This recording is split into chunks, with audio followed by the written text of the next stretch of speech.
Manila and they're 7th overall in the men's division. We have Coach Dante Sturit, Leo Arigo, Putpudin, and Leo Orjales. Sorry. Coach, congratulations for this victory. Your thoughts about this season ni Gerald, and to think of it, maraming nawala before the start. Many have written you off, pero nandyan pa rin kayo pang may pagpatuloy yung dynasty. Ano masasabi ko? This season talaga sobrang totally team effort talaga. Mapa players, mga coaches, mga SNC ko, mga PT ko, and mga trainers ko. Sobrang talagang tinrabaho namin to unti-unti. May kanya-kanya kaming mga trabaho na ginampanan talaga. Sobrang thankful ako sa talaga naging maayos yung takbo ng team namin. Hanggang sa ditong huling finals namin talaga.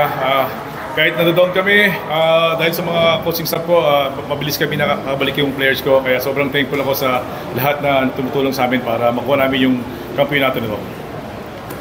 Thank you, Leo Orjales. Yeah, 10 of 20 attacks, 3 blocks, and 2 digs. So, how does it feel na yun nga? Kahit marami na wala sa inyo, hindi kayo nag-top sa elimination ng natapos pa rin kayo as champions of ACA.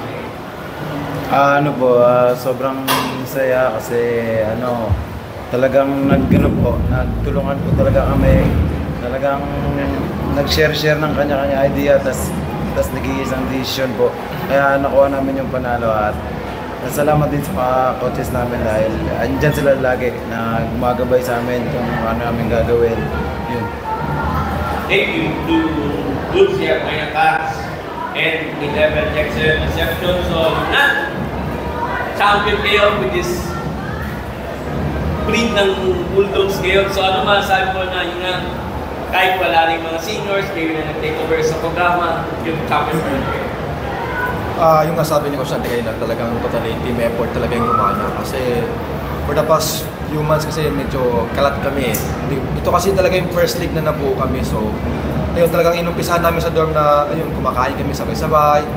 Hanggang sa ayun, unti-unti namin nakukuha yung kung ano yung kaya ng teammate namin. And ayun, nagbunga lahat talagang, pati yung pride namin, binaba na yung pride namin. Lahat, share ng idea, mapa-rookie, mapa-senior, and lahat yung nagbunga. And ayun, sobrang happy. Thank you to Greg Archeta, you had 16 excellent steps and 3 digs. So, yung nga, ang laki ng butas na ni Owa para maging ikaw ang starting center. So, ito champion pa rin. So, what can you say? Ano yung masasabi mo na, yun nga, ikaw yung naging starting center at champion ng 80. What can you say? Siguro po sa akin, minahal ko lang po talaga yung trabaho. Kung ano po yung iniwan. Talaga, pinagsikapan ko lang po, pinagtrabaho ko. Sa ensayo, lagi ako may overload. Talagang sinasyaga ko po. Hanggang sa mangiyak-iyak na ako, meron sa isang beses, sa isang training. Talagang di ko kinaya, pero minahal ko lang po talaga yung trabaho na iniwan sa akin.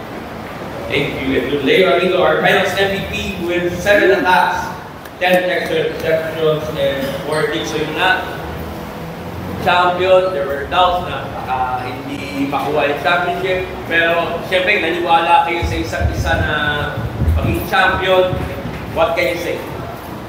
Actually, nung first, talaga, after ng season namin ng 86, alam namin mahirap na yung ma-experience namin kasi maraming seniors na nawala and rebuilding yung team, and yun, si Coach Dante nagtiwala sa akin, ginawa ko captain. And sa mga kasama ko seniors, kasama ko sila lagi sa hirap at ginawa, lalo na sa mga rookies namin. Sabi ng mga coaches namin sa amin lagi na 5 feet, wala pa nakakuha niyan. Mahirap talaga kunan yan. Mahirap kunin kasi alam namin na pag nakuha namin history. Kaya tsinagaan namin at marami na nangyari. Sa season namin marami nangyari talaga. Tsinagaan namin, pakahirap kami, nagsakripisyo kami hanggat makuha to. And yun, nagbunga lahat ng sakripisyo. Lahat, pati coaches, nagsakripisyo, pati kami. Yun. Thank you. Okay, the last one is Ben Tagiburos with 5 blocks, 5 attacks. So yun nga, champion kayo. And ang ganda ng blocking nyo, itong deciding game 3. So, what can you say na yung nga pinagpatuloy nyo ang sinimula ng mga seniors at mga nakaraang players na ngayon para pakumpleto nyo yung pambihirang fight or MD? Ayun po, sobrang saya ko po. Sobrang saya po nun. Sinabi rin po ng mga coaches na hindi madali, hindi agad ibibigay ito. Kailangan namin paraanin. So, ayun, parang nasa isip lang ng bawat isa sa amin is nandito na kami, bakit hindi pa namin i-push? Wala siya push. Then, ayun, sa tulong naman po ng Diyos, nakapag-perform po kami ng maayos. Thank you. The floor is open for questions. Coach, yun nga yung first 2 games, 5 sets. Ano yung sa tingin mo naging susi para makuha ng team nyo ngayon ng straight sets yung laban? Siguro unang-una itong game na to, itong championship namin to inaalay ko sa kapatid ko, si Mike Masan. Ngayon, salamat sa suporta. And syempre siguro, una yun ang laging lamang namin. Pangalawa siguro yung yung dedication ng player ko talaga na down kami ng game 1. Talagang pinilit namin na makabalik ano man yung pwedeng gawin kahit na hindi talaga kami nakapag-insayo ng konti, more on condition nila kami. And siguro, kaya pa siguro ng third set to talagang ginusto na namin kunin yung yung madali kasi alam namin na pag nabuhayan pa yung review talagang baka mabalikan pa kami. Kaya sabi ko sa player ko, hanggat maaari, ikus natin yung sarili natin para makuha natin ng mabilisan. Coach, follow-up lang po. Ano po masabi niyo sa tibay na pinakita ng team po sa second set? Malaki na po kasi sinabi ko. Well, yun nga yun yung composure na nakukuha namin talaga sa ginagawa namin sa mga training namin, sa mga ginagawa naming training camp sa Japan. Talagang sobrang thankful ako dun sa suporta ng NU, din siyempre ng manager namin, na talagang kahit saan anong gusto namin gawin para ma-improve pa yung hindi lang skills, pati siyempre yung mentally namin talagang nandyan sila talaga. Can you talk about lang yung paglaban mo buong series leg hurt sa right ankle mo? Siguro gano'n na lang nakakaluwag ng pakiramdam na lahat ng paghihirap nagresulta sa championship. Ayun, finally, nagbunga naman lahat ng effort ko during rehab talaga.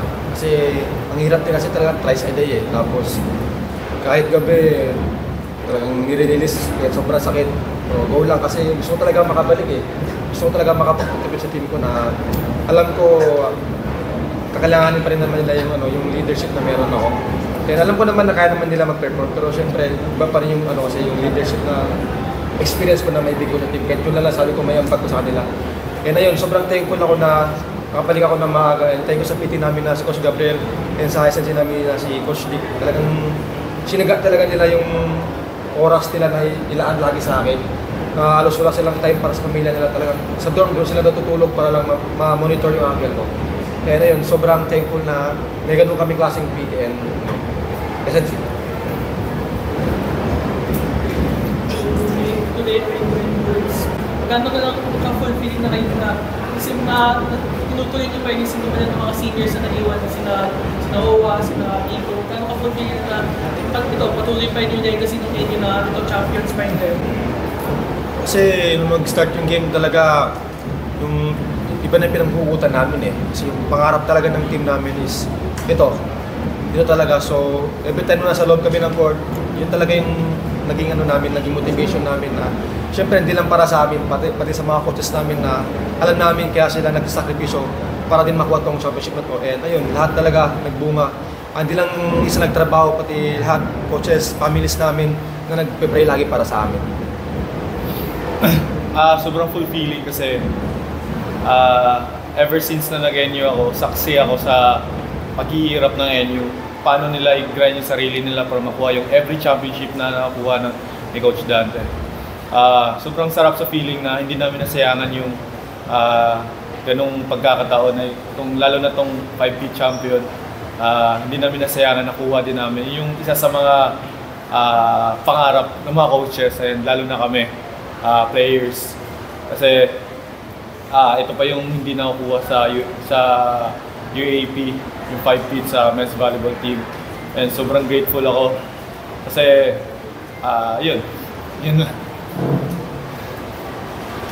To Greg and Yoring ko lang. start of the season, vocal naman si coach na nakukulangan siya sa inyong dalawa. Pagiging captain din sa setter. Siguro ngayon, champion, gano'n na kayo katibay lalabas from this season? Para sa akin po, talagang malaking bagay lang din na ginagawa sa akin ni coach yung titigtigin ako para mas may labas ko pa yung full potential. Doon ko rin naman nakukuha yung tapang sa paglalaro, nakapag-isip ng maayos. Alam ko na may pagkukulang ako ever since nag-start yung UAP. Kasi, ayun, about sa performance ko. And ayun nga, hindi kami pinapabayaan ng coaches namin. Lagi kami pinapaalahanan na hindi pwede ibigay sa inyo lahat, need yung matuto. Kaya lahat ng mga talong games namin, nag-grow kami doon. Hindi lang as a team, as a person din. And yun. Greg, ano siguro best of best and so kay OWA, ay either na yung championship o kahit yung isa pa lang ng season, papasok na itong championship campaign. Siguro lang po, yung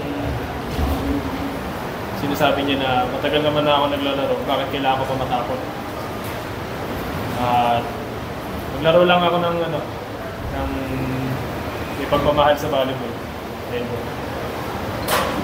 Coach, kumbaga po kayo po ni Coach Sherwin, pareho yung napag-champion yung Emmy ngayong taon. Sa dami po siguro na pinagsamahan nyo nga, wala nung magkakampi kayo coaching sa national team, parang gano'ng kalaking bagay lang po para sa inyo dalawa na may tawid yung Emmy. Well, siyempre, sobrang maganda para sa career din namin na nangyayari kasi simula pa lang naman talaga nagsama na rin kami sa isang team talaga. Sobrang goal namin talaga na every time na meron kaming hahawakan talaga, kailangan mag-champion, kailangan mag-perform, kailangan may turo namin kung ano yung meron kami. Kasi sobrang importante sa amin sa career namin, hindi lang sa sa school. Siyempre, more on overall talaga. Coach, 5 straight titles, 7 overall. Can you talk about how NU helped Philippine men's volleyball grow to where it is now, especially with that kind of sobrang ramang Yun nga sobrang mo yan, medyo nagigilid ang luha sa nakita ko kanina. Sabi ko, bakit ngayon lang nangyari? Samantalang, di ba, siguro mga past 2019 pa na nagsimula na tayo ng men's is umaangat na, nagka-problema lang talaga ng pandemic. So ngayon nakita ko na sana magtuloy-tuloy. Siyempre hindi lang naman sa inyong community, sa FP community rin na ginawang suporta sa amin. Sana hindi lang ngayon, sana sa susunod pang mga liga ng men's, sana lagi sila nandyan kasi napaka-importante sa mga player and coaches na maging ganito yung sitwasyon kasi maging ganyan mas pagbubutihan pa namin yung paglaro namin, yung level namin, pagko-coach namin para ma-appreciate naman yung men's dito sa Philippines. Coach, sa inyo gano'n lang kalaking bagay itong record-breaking attendance ng men's, lalo na World Championship year dito sa atin, para sa men's volleyball na rin? Malaking bagay ito kasi nga ito yung pinaghuhugutan lagi ng men's team kasi every time na meron kahit championship matches talaga, doon lang talaga dumadami ang tao. Kaya nga sabi ko sana pagtuloy-tuloy lang yung mga players namin na continue na maging i-motivated sa mga nakikita nila na ang men's is umangat na para yung level talaga namin is tumas din tumas. Siyempre, global championship again, second straight year ng women and men. So, ang yun na lang mo right now na yun nga, itong programa ng volleyball ng talagang gold standard na not only sa UAE but sa Olympic. Well, sobrang thankful lang dun sa nagiging sitwasyon kasi pinaghirapan talaga mula simula talaga. Hanggang nung umpisa na mahirap mag-recruit kasi hindi kilala yung team hanggang sa siguro parang nangyari lang is yung parang kasi mula na simula talagang hindi kami pinapansin. Kaya parang sobrang thankful lang ngayon na yung mga bagay namin na pinagkatrabahuan is nagiging bunga. Sana lang, mag-continue lang lagi. And kung sino man yung nagiging na nagustuhan namin or kung sino man yung nilagay namin sa inyo, mag-continue pa. Sabi ko, hindi lang naman kami, ang gusto namin is yung maging champion dito. Gusto rin namin yung mga player namin is yung lumevel lang hindi sa Pilipinas hanggang sa ibang bansa na para mas gumanda yung programa namin sa Pilipinas. Hindi lang sa inyo, buong sa Pilipinas din. And lastly to the players, how does it feel na are very surprised na almost 15,000 inanood itong game sa Mall of Asia? What can you say, to Leo? Okay. Papaya sa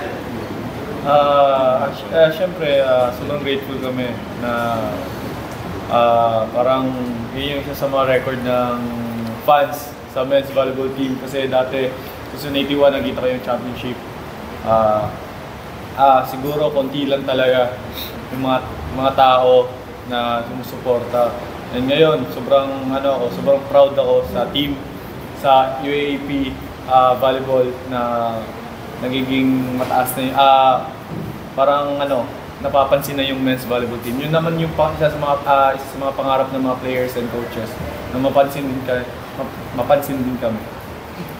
For the 4 remaining players na lang, bukod kay Leo na graduate na, siguro paano nyo na lang mag-build on dito sa 5-beat na to para continuously magkakatong pa rin kayo and mag-grow pa yung men's volleyball dito sa UAAP? Every training kasi nag-meeting kami na parang once na makuha natin to is mas madali na lang kasi yung nga buo pa rin naman kami. And thank you kay Leo kasi nga binuild niya na yung team namin eh. So ito tuloy-tuloy na naman namin kung ano yung nasimulan ni Leo and ng ng mga senior namin. Eh siguro mas nadagdagan pa namin yung idea namin and yung skills namin. Diyan naman sila Coach Dante, mga coach namin na lagi kami gina-guide, hindi lang inside the court pati outside the court. Ayun, yun siguro. Congratulations, Coach Dante. Wala. Meron ako sa actually, si Leo, hindi pa naman siya talaga graduating sa laro. Meron pa siya. Pero meron lang siyang option na meron kaming nakita na mas magumunta sa kanya. Kaya sabi ko nga, ito naman yung gusto namin mangyari talaga sa bawat player na mapunta sa mga international. Kaya doon siya papunta. Kaya sabi ko nga sa kanya, mas okay na doon kasi alam ko na magkakaroon siya. Yun lang. Thank you.